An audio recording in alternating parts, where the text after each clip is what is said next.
For decades, the Ford Mustang has stood apart from its European rivals, never chasing the razor-sharp aerodynamics and track-focused downforce that defined cars like the Porsche 911 GT3 RS. Instead, the Mustang was born as a pure American muscle car, built for the road, defined by raw power, aggressive styling, and a straight-line punch that made it a cultural icon.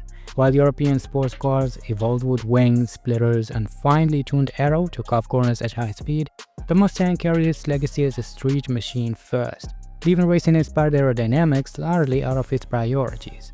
But with the arrival of the Mustang GTD, Ford has proven that it can compete head-to-head with the very cars it was never meant to challenge, blending its muscle car spirit with cutting-edge performance engineering aimed squarely at Europeans' best.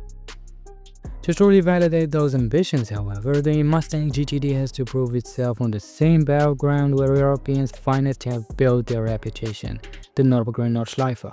For decades, the Green Hell has been the ultimate proving ground, a place where manufacturers chase lap times, not just for bragging rights, but as undeniable proof of engineering excellence. To be considered in the same conversation as the GT3 RS or AMG GT Black Series, the GTD needs to break into the elite club of cars that run the circuit in under 7 minutes. That's the benchmark, and for Ford, achieving it would send a clear message. The Mustang is no longer just a muscle car, it's a global performance contender. Ford didn't just set out to compete, they delivered. The Mustang GTD managed to crack the sub-7-minute barrier, completing the Nürburgring in an impressive 6 minutes 5.2 and becoming the first American sports car to achieve such a feat. But the celebration was short-lived. Chevrolet responded with its own weapons, the CA ZR1 and the track-focused ZR1X, both targeting the GTD's record.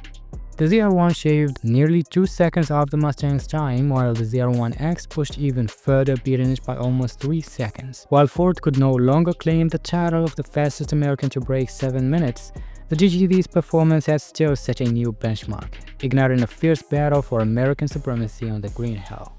Despite being edged out by the ZR1 and ZR1X, the Mustang GTD's performance remains remarkably impressive when the context is considered.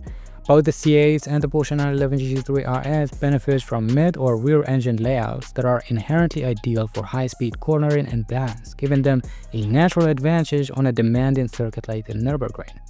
The GTD, by contrast, is a front-engined car, heavier and carrying less outrage power, yet it still managed to finish only 3 seconds behind the fastest American entry. That performance underscores how far Ford has pushed the Mustang platform, turning a car originally built for straight-line muscle into a machine capable of competing with some of the most corner-focused sports cars in the world.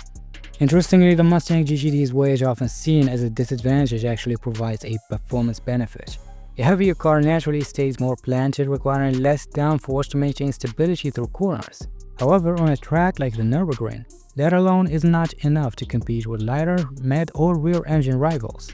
Another challenge of a heavy car is that high G-forces in corners can make it difficult to keep traction. To counter this, the GTD employs a specially engineered rear suspension that keeps the wheels flat on the tarmac, maximizing grip and stability, combined with a massive rear wing for additional downforce, as well as aerodynamic aids like DRS in the rear wing and louvers behind the front wheels to reduce drag. The GTD excels on the straights while remaining surprisingly capable in corners. By balancing weight, aero, and advanced suspension design, Ford has crafted a muscle car that can hold its own even in the most demanding racing environments. Even though the Mustang GTD is heavier, less powerful, and more expensive than the CA ZR1 and ZR1X, it remains a true muscle car at heart. Unlike many modern supercars chasing lap times with hybrid systems and electric boosts, the GTD relies purely on its internal combustion engine, staying faithful to the Mustang's heritage. Yet, despite this traditional setup, it can achieve performance levels compatible to supercars with over 1,000 horsepower, providing that raw engineering, clever aerodynamics, and refined chassis work can make a front-engined muscle car competitive at the very highest levels. In a sense, the GTD demonstrates that you don't need hybrid tech or exotic layouts to challenge the world's fastest machines. Okay, that's it for this video. Thanks for watching.